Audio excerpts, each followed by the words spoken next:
வணக்கம்ங்க மக்களே, இது ஒரு மினி விலாக். இது நம்ம என்ன பார்க்க போகிறோம்னா, இன்றைக்கி நம்ம வீட்டில் வந்து மங்கிலி நோன்பு கும்பிட்றாங்க.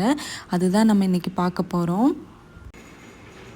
மங்கிலி நோன்புனா என்னென்னா, சுமங்கலி பெண்கள் வந்து தன் கணவன் நீண்ட நாள் வாழணும், ஆயுசோடு வாழணுங்கிறக்காக காலையிலிருந்து ஈவினிங் வரைக்கும் விரதம் இருந்து சாமிக்கு வந்து சமையல் செஞ்சு படைச்சி சாமி கும்பிடுவாங்க. சுமங்கலி வீட்டுக்கு பக்கத்தால் இருக்கிற சுமங்கலி பெண்கள் எல்லாம் வந்து சாமி கும்பிட கூப்பிடுவாங்க. பொட்டு, பூவு, மஞ்சள் சரடு இதெல்லாம் வந்து பக்கத்தில் இருக்கிற சுமங்கலி பெண்களை வந்து கூப்பிட்டு அவங்களுக்கு கொடுப்பாங்க. வயதுக்கு மூத்தவங்க கிட்ட ஆசீர்வாதம் வாங்குவாங்க. ஆசீர்வாதம் பண்ணி இந்த விரதத்தை முடிப்பாங்க.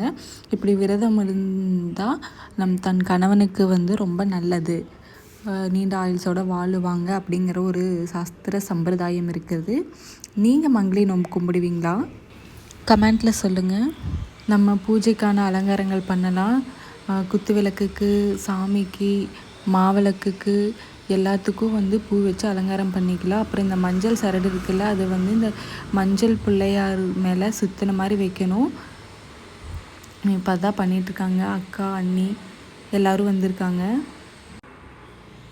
அடுத்தது வந்து சாமிக்கு வந்து படையல் போடணும். நம்ம எச்சில் படாமல் இன்றைக்கி படையல் செஞ்சுருக்கோம். சாப்பாடு, குழம்பு, ரசம், பொரியல் இதெல்லாம் செஞ்சு சாமிக்கு படைக்கிறோம். இந்த வாழை இலையில் எதுக்கு படைக்கிறாங்கன்னா, அன்னைக்கு வந்து எத்தனை பேர் விரதம் இருந்தாங்க. எங்கள் வீட்டில் வந்து 5 பேர் வந்து விரதம் இருந்தோம். அதனால் 5 பேர் 5 வாழை இலை போட்டிருக்கு. முக்கியமாக இந்த பச்சை மாவு வைப்பாங்க. ஆக்சுவலாக இந்த மங்கிலி நோம்புக்கு வந்து இந்த கச்சாயம் பச்சை மாவு வந்து ஒரு ஸ்பெஷல். திருவாதிரை களின்னு சொல்லுவாங்க. அந்த திருவாதிரை களிக்கு பதிலாக தான் வந்து இந்த பச்சை மாவும் அந்த கச்சாயமும் வைக்கிறாங்க. இது வந்து பொங்கலுக்கு முன்னத்த நாள் சங்கராந்தின்னு சொல்லுவாங்க. அப்போ தான் இந்த நோன்பு கும்பிடுவாங்க. நான் அப்போ வீடியோ எடுத்தது நான் இடையில போஸ்ட் பண்ண முடியல, அதனால தான் இப்போ போஸ்ட் பண்ணுறேன். படையிலெல்லாம் போட்டு முடித்ததுக்கப்புறம் வந்து நம்ம தீபம் பற்றணும். அக்கா வந்து படையலெல்லாம் முடிஞ்சதுக்கப்புறம் குத்து விளக்கு தீபம் ஏற்றி வச்சாங்க. அடுத்தது நான் இன்னொரு குத்து விளக்கு வந்து நான் தீபம் வச்சேன். அதுக்கப்புறம் இந்த குத்து விளக்கெல்லாம் முடிஞ்சதுக்கப்புறம் நம்ம சாமி மஞ்சள் பிள்ளையாருக்கு ஒரு தீபமும், முக்கியமாக வந்து பச்சை மாவில் வந்து தீபம் போட்டிருக்காங்க. பச்சை மாவை வந்து விளக்காக பண்ணி அதில் எண்ணெய் ஊற்றி வச்சுருக்கோம். 2 தட்டில் பச்சை மாவு வச்சு அதுக்கு நம்ம சாமி மாதிரி தின்னொரு குங்குமம் எல்லாம் வச்சு பூ வச்சு அலங்காரம் பண்ணி அதில் தீபம் போட்டுக்கிறோம். அதான் நான் இப்போ தீபம் பற்றிட்டுருக்கேன்.